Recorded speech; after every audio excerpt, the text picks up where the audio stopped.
Hello and welcome to Manchester United fans in the West. Today we are going to talk about the game against Brentford tomorrow. There's a lot of stuff to talk about. We'll talk about Erik ten Hag's press conference and a few of the vital points that we can take out of the whole press conference. We'll talk about our predicted lineup. We'll talk about a few of the transfer rumors regarding John Mato visiting Adrian Rabiot's agent, his mother as well. So lots to talk about. But before we get to it, hit that like and subscribe button, guys. Let's get this going. First of all, let's talk about the press conference and what Erik ten Hag exactly said. So he was asked about quite a lot of things. Firstly, he was asked about Cristiano Ronaldo's involvement in this game and whether he is actually fit to play or not. Erik ten Hag responded that Ronaldo has had a very good week to train and he feels like he will be fit, but he didn't actually say whether he's going to start or not. Overall, we all know Erik ten Hag's how these press conferences go. He keeps it really short and small. He doesn't like to talk much, and it was the same this time around as well. So he didn't really give too much away, and but he did say that Ronaldo seems to be getting fitter, and I personally think he will start, but let's see.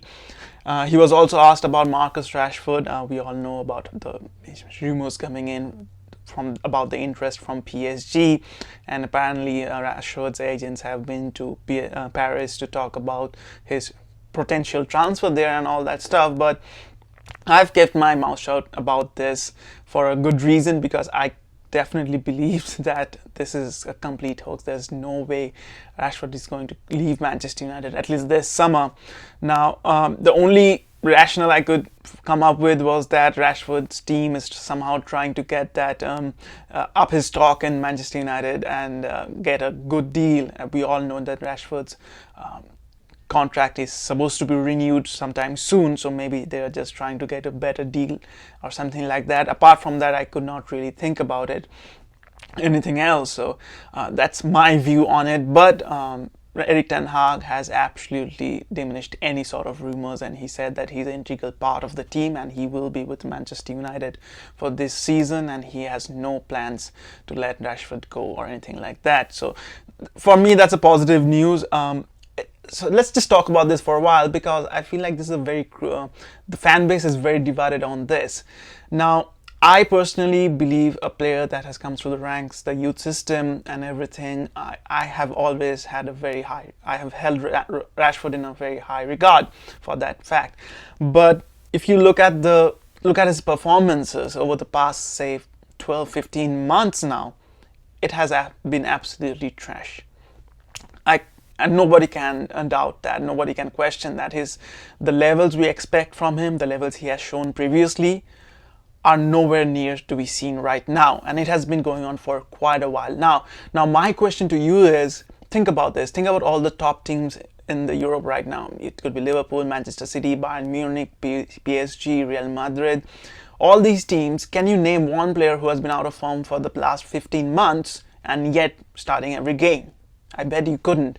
So that's where my issue lies. If PSG comes in with a $60 million fee for agreeing to pay $60 million for Rashford, can we actually afford to say no to that? I know there's a big emotion attached to him. As I said, he's a youth player. He has come up through the ranks and he has done quite well previously for Manchester United. So there's always that emotional connection with him. But if PSG come up with a $60 million offer, can we actually afford to reject it? I know we are very, very short up top. We almost have no alternatives to him right now. But then again, if I'm thinking about it from a very business point of view or business perspective, I feel like we should accept the deal. Now, I know this is not going to happen at all. Manchester United being a brand and Marcus Rashford being a brand himself, and we all know how the Glazers owned Manchester United have done in the transfer market. It's all about getting those followers, getting those shirt sales done and all that stuff. So it's a very how can I put this, like, it's all involved about that branding, that money. So there's no way Manchester United are letting Rashford go at this point of time. because I believe he will stay, and as Erik Ten Hag pointed out as well, he's going to stay. So that's my view on it. Let us know what do you think about this whole Rashford PSG situation. Do you think we should let him go if the offer comes, hypothetically speaking, or would you rather have him for at least 2 more seasons? Let us know in the comment section about your thoughts. Apart from that, he was also asked about how he plans to bounce back after the loss. Now, one thing I'd like to say, this is a must-win game. And I'll explain why I say this. So next week we are playing Liverpool. So first week of Premier League we have lost, so 0 points. This week, let's suppose that we lose this game. That means 0 out of 6 points. And now I know the Liverpool game is at home, and Liverpool game is always that you have that emotion and the fierce fan crowd behind you and everything. But still, if we look at last year's performance against Liverpool, there's no way I can say with absolute certainty that we are going to get a result out of the game. So I'm very, very skeptic about the game against Liverpool. If we win, great. I mean, even if we draw, I'll be happy with that, to be honest. But working under the assumption that Manchester United are going to lose the game against Liverpool in their 3rd week of Premier League, if we lose somehow this game against Brentford tomorrow, that means 0 point out of 9 points in the starting 3 games. And that's just no way acceptable, not at all. So this is a must-win game. We have to win this game. And that brings out this very hot topic of debate, that can Manchester United, or Erik Ten Hag to be specific, make the changes necessary to help us win this game? For far too long, we have seen managers, be it Jose Mourinho, be it, who came after that? Be it Jose Mourinho, be it Solskjaer, all these coaches or managers, they stuck to their preferred lineup. And we have lost, like come what may, lose, win, draw, they stuck to their preferred lineup. Now, Erik Ten Hag, the reason we believe in him so much is because he's supposed to be this ruthless guy who comes in and whose only agenda for a game is to win the game. Now, if that is going to happen, then he needs to make certain changes to the team that played against Brighton last week. And that's quite clear. So can he actually make that happen? Is he going to be ruthless and make those changes that needs to be made in the team so that we can get a result out of this game? That's my only concern, to be honest, about this game. Yes, we need to win and everything, but I want to see whether Erik Ten Hag can be that fierce, ruthless guy. Because if he reverts back to McTominay and Fred in the midfield, I'll be honest, I will have some questions in my mind about Erik Ten Hag. I know it's very premature, it's just the 2nd game of the season and everything, but it falls back into the same pattern of choosing the same 11 no matter what the results are, and that makes me very, very worried. Over the past 5-6 years, I've almost grown accustomed to be this skeptical about what the starting 11 is going to be, and I'm always afraid that the managers are going to go with the same 11 again and again, no matter the results. But this time around, I have a little faith in Erik Ten Hag, or at least I want to have faith in Erik Ten Hag, that he will make the necessary changes. So let us know what you think about these. Do you think he will actually make those changes and put a team out that's actually going to give him a result, or is he going to fall back into that same pattern and trust those players again with McTominay and Fred, namely? So that's one of the very crucial perspectives going into this game. Like, can Erik Ten Hag actually make those changes? Apart from that, he was also asked, like, what have you learned from the loss in the last game or in the first Premier League outing? And he said, we have learned a lot, but it's normal when you start a season. Every season in that part is the same. So I think as a manager, this is sort of like a very diplomatic answer. He's not going to go ahead and say that my team is rubbish, I needed more transfers, nobody has given me the transfers I wanted, we are in a very big hot soup right now. So he's not going to say that. Obviously, he's going to come out and say, yes, I have learned my lesson, we have to do better next game. And this has been going on far too long. You look at Harry Maguire, Ronaldo, Bruno, Pogba when he was here, all these players, they just go out, not perform well, and come back and put a post out saying, hey, and you know what, we'll keep our heads up, we'll keep our chins up, and we'll go out full guns blazing next time out.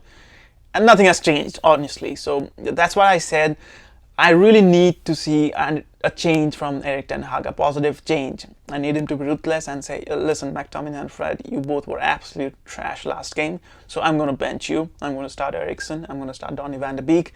I'll give a chance to Tyrell Malacia instead of Shaw. So I need him to be that guy whose only objective is to win the game. So we need that right now. Apart from that, in terms of, he was asked that can he expect any more signings to come to strengthen the team before the transfer window closes, and he said, yeah, of course, that needs to be done.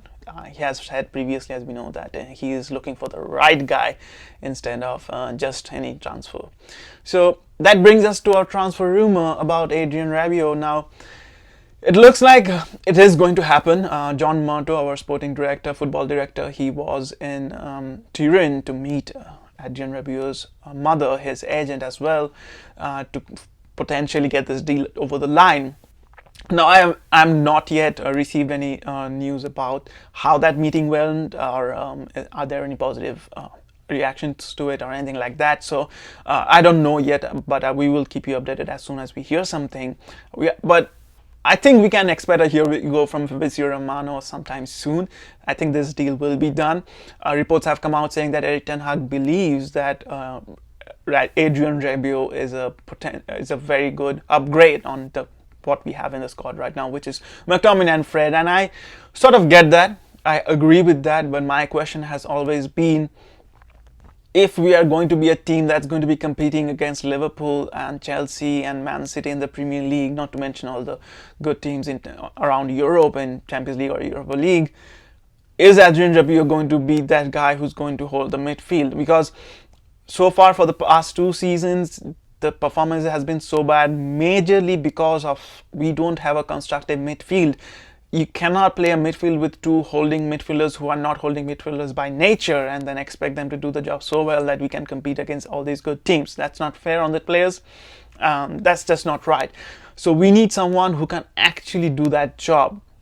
Now, is Adrien Rabiot going to be that player? I don't know. Hopefully we'll see. I hope he works out. I hope he gives us that little bit of, at least we can get a season out of him, decent season out of him where he can do that job. I'm not going to expect anything more from him than an average 6-7 every game, but that's what we are lacking at right now. I know that speaks to the mentality of fan base right now because we have grown accustomed to this mediocrity from our midfield.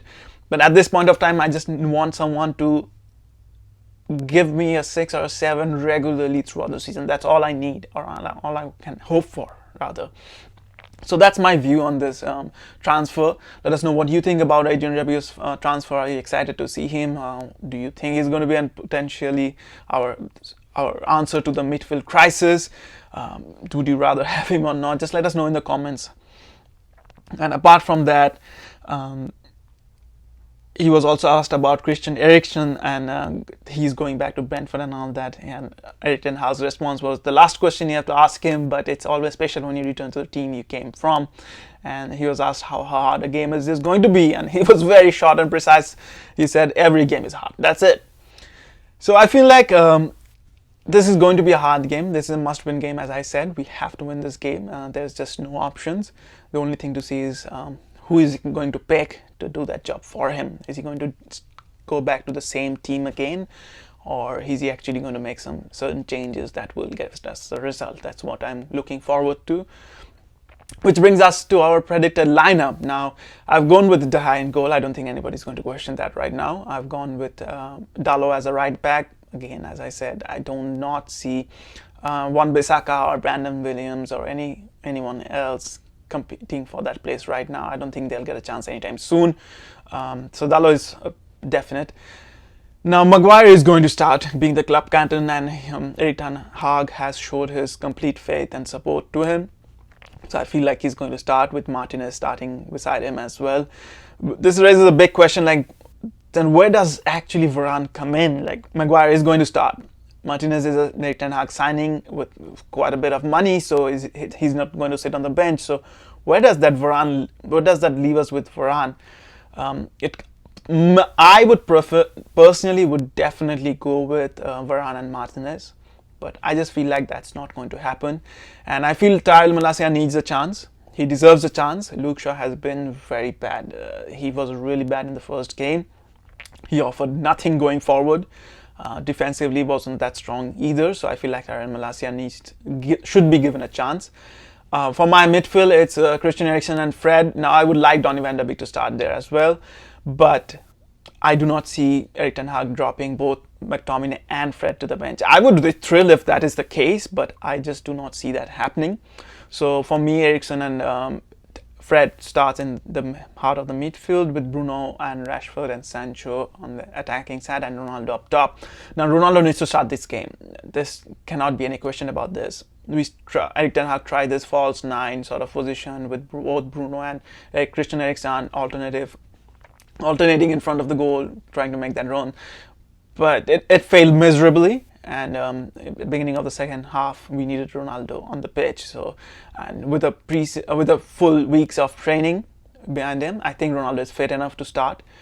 Even if he's at his 80%, I feel like there's no one can be compared to him at this point of time. We do not have enough quality up top. So we do need to start Ronaldo. That's a given.